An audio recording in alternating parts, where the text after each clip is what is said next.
untuk perkuliahan perundang-undangan kesehatan, kita sudah belajar tentang standar pelayanan kefarmasian di rumah sakit dan juga di puskesmas. Sekarang kita akan belajar tentang bagaimana sih standar pelayanan kefarmasian yang ada di apotek.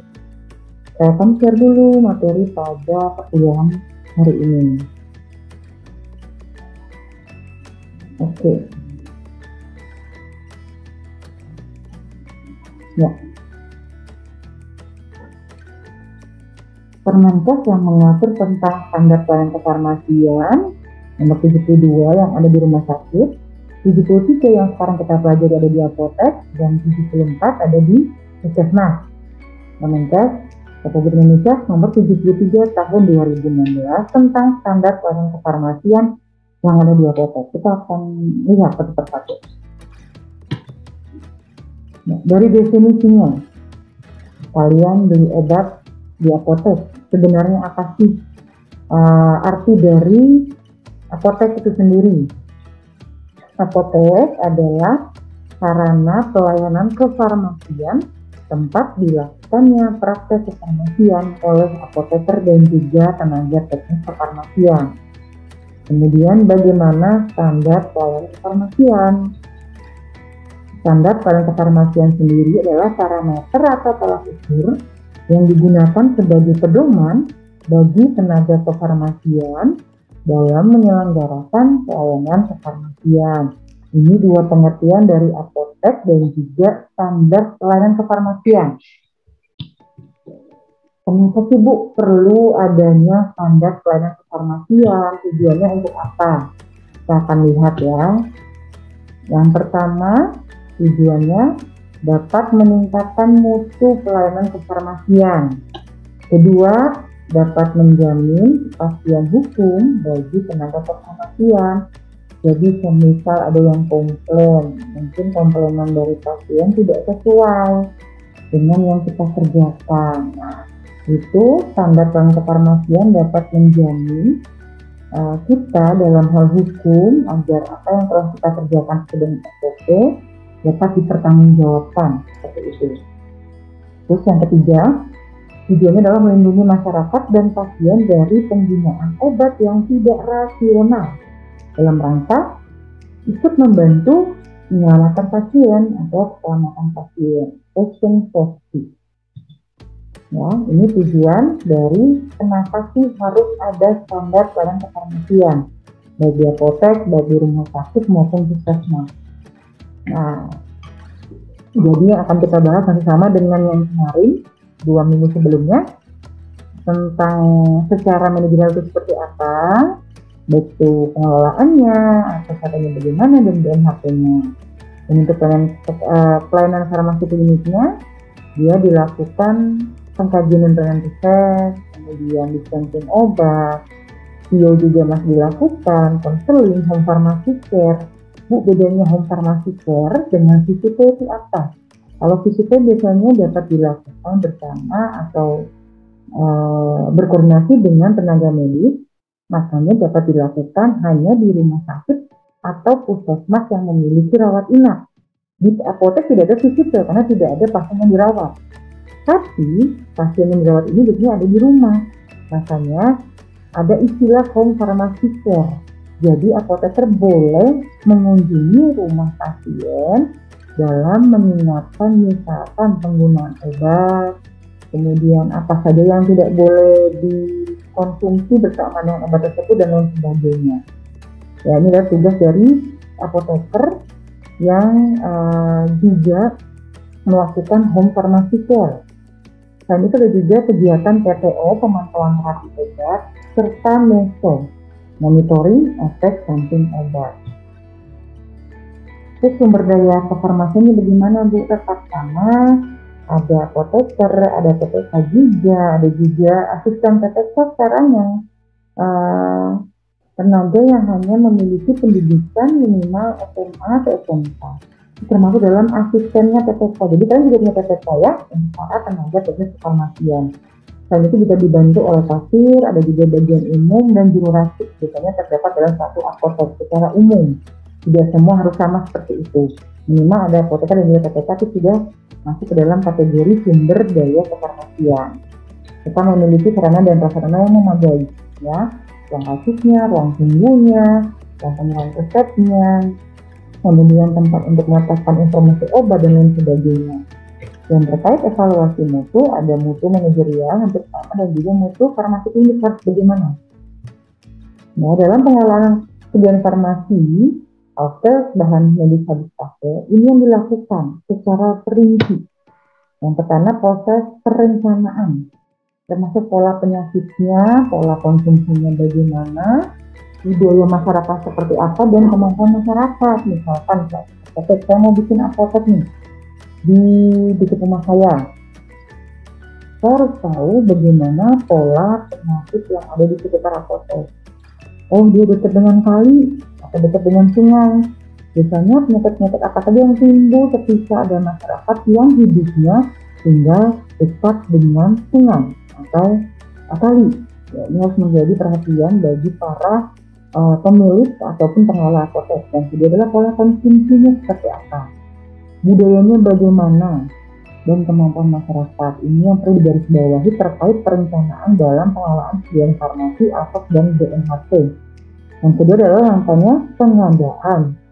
Tentu saja, setiap kita memesan obat harus dari jalur distribusi resmi.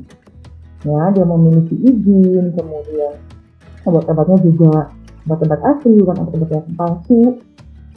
Dan itu ada juga proses atau kegiatan penerimaan setelah tadi dipesan. Nah, cara menerima barang atau obat itu bagaimana sih?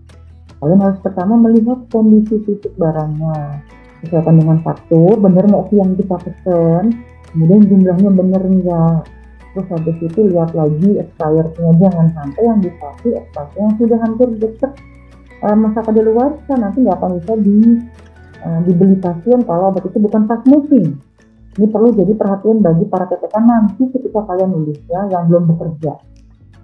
Kemudian lihat juga diskonnya juga bisa. Misalkan tadi di telepon bilangnya diskonnya 5% dengan tiap PDF.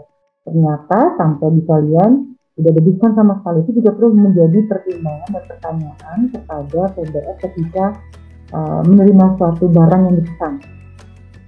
Dan itu ada juga kegiatan penyimpanan.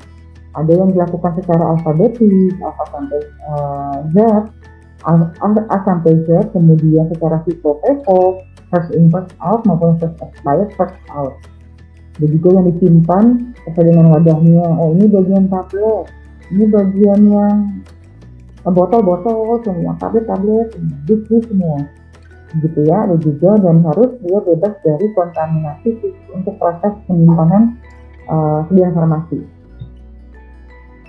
Pemusnahan dan penerikannya bagaimana? Biasanya kalau pemusnahan itu setelah resep 5 atau lebih dari 5 tahun, kemudian ketika expired wajib dimusnahkan, ketika rusak wajib ditarik, dan ada recall, kemudian edarnya dicabut, harus melakukan penarikan apotek oleh tenaga teknis kefarmasian maupun apoteker. Ada juga kegiatan pengendalian, di mana kegiatan ini adalah mempertahankan stok obat atau kartu stok. Jadi jangan sampai nih obatnya kosong atau lagi dibutuhkan oleh masyarakat sekitar. Lagi pandemi COVID, obat-obatnya harus ada apa saja, obat antivirus misalkan, obat demam, obat flu batuk, terus suplemennya apa saja, bukan obat herbal atau jamu-jamu yang dapat meningkatkan imunitas tubuh, vitamin-vitamin juga perlu disiapkan. Makanya perlu ada proses pengendalian. Serta yang terakhir dilakukan dalam pengelolaan kesediaan farmasi ASOK dan BMHT adalah pencatatan dan pelaporan, baik itu narkotika, psikotropika, di laporan semangat, dan juga laporan keuangan dan lain-lain sebagainya. Ya.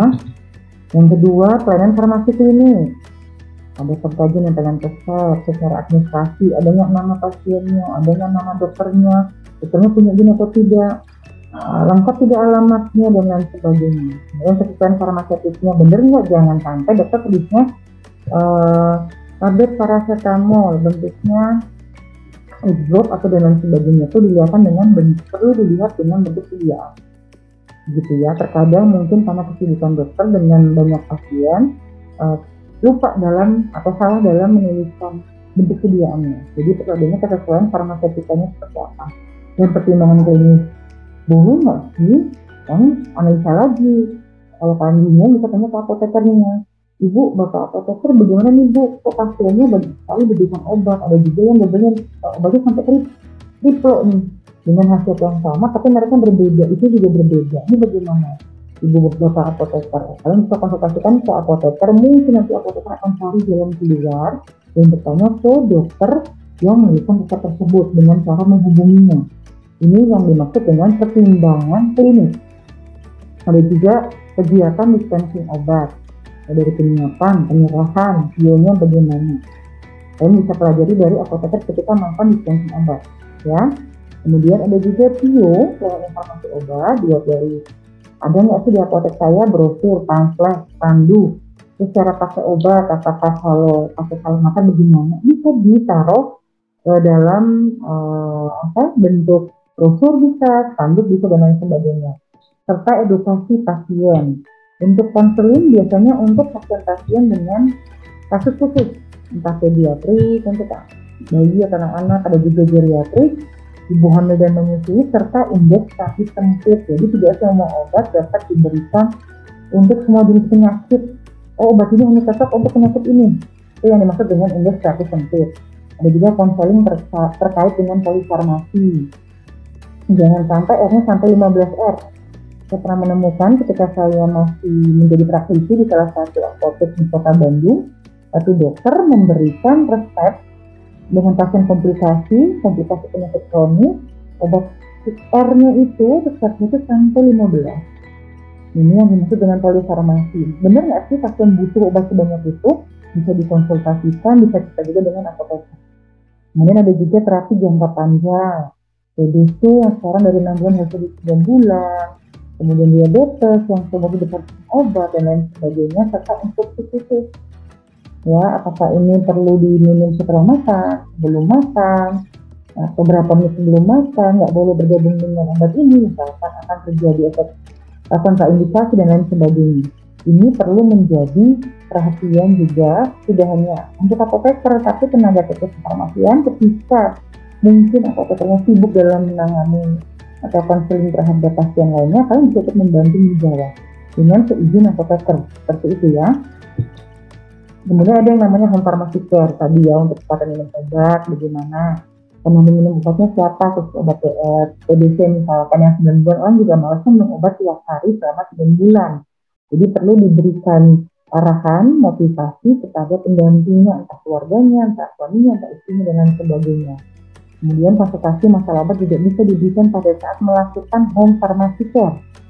Untuk pemantauan terapi obat tetap diberikan untuk balita seperti apa, lansia, polifarmasi, ada juga multidiagnosis, dan reaksi obat meragukan. Ini perlu dipantau. Bisa kalian juga konsultasi dengan apoteker terkait hal tersebut. Selain itu ada juga monitoring efek samping obat, ya. Nah, untuk sumber daya kefarmasian ada 9 bintang, 9 keharusan, kewajiban yang dimiliki oleh seorang farmasi, baik itu apoteker dan juga TSK. Kita harus sebagai caregiver, kita harus wajib dalam hidup kita memberikan sesuatu pelayanan yang terbaik yang bisa kita berikan kepada masyarakat. Decision maker, ketika ada pasien bertanya, dan harus membuat satu keputusan yang tepat terkait permasalahan yang sedang disampaikan oleh pasien terkait obat. Decision maker, yang membuat keputusan yang terbaik. Terus ada leader. Nah, walaupun di apotek pemimpinnya adalah apoteker, tapi kan juga bisa menjadi contoh bagi TPK yang lain dalam melakukan standar dan informasi yang tepat sesuai dengan Permenkes, sudah SOP-nya.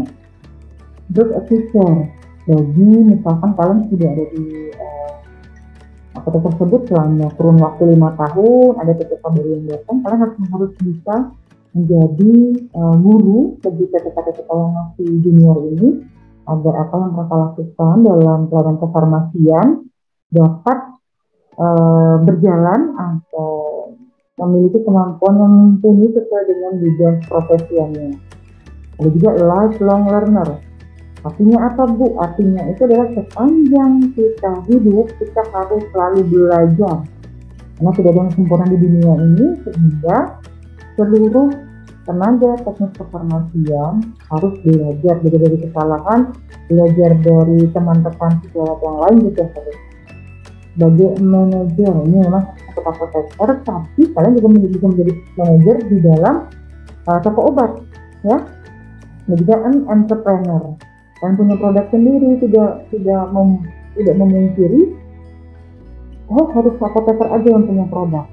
Kalian juga bisa memiliki produk sendiri yang kalian ciptakan sendiri dan kalian urus izin edarnya dan dapat dijual ke pasaran.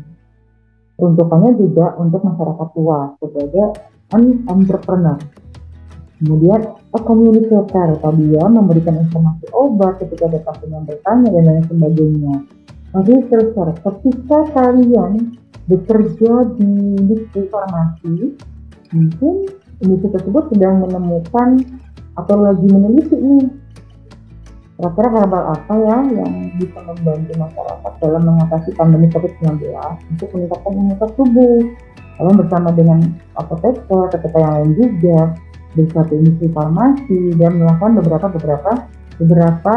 penelitian. Ya, ketika 9 bintang farmasi ini terwujud, maka standar pelayanan kefarmasian juga akan berjalan dengan baik. Nah, untuk sumber daya kefarmasian, sarana dan prasarana, ini adalah contoh saja yang saya dapat dari Dena Apotek Kimia Farma nomor 30, Kimia Farma 35. Ya, jadi dalam satu apotek ada pintu masuk, ada kursi ruang tunggunya, ada rak produk herbal yang disatukan dengan produk-produk yang OTC, ya, atau etika. Ada juga tangga apabila mungkin dia memiliki 2 lantai dalam satu apotek. Misalkan lantai bawahnya apotek, lantai atasnya adalah praktek dokter, seperti itu. Ada juga raksa medisasi, jadi bisa juga kalian minta tolong kepada beberapa SPG nanti membantu dalam penjualan obat-obat medikasi. Nah, tapi harus memiliki pengetahuan tentang kefarmasian. Terus ada juga kulkas untuk menyimpan bahan farmasi yang harus dibawa suhu tertentu. Ada juga meja administrasi, meja penyerahan obat, bagaimana ruang apoteker penanggung jawab apotek atau ruang apa, APG sekarang istilahnya. Ada juga ruang rak obat, ada meja racikan, ada juga tempat pencucian. Ini perlu menjadi perhatian dari seluruh tenaga kefarmasian, ya. Evaluasi mutunya masih sama. Untuk yang manajerial ada metode evaluasi, audit, review, dan observasi, serta indikator evaluasi mutu, ada kesesuaian proses terhadap standar dan efektivitas serta efisiensi. Untuk evaluasi mutu pelayanan farmasi klinik masih sama, audit, review, survei, observasi. Indikator juga hampir sama ya, zero defect dari medication error, serta SPO, lama pelayanan resep 15-30 menit, serta memiliki output pelayanan tercapainya kesembuhan, hilangnya gejala penyakit, dan memperlambat perkembangan penyakit yang mematikan.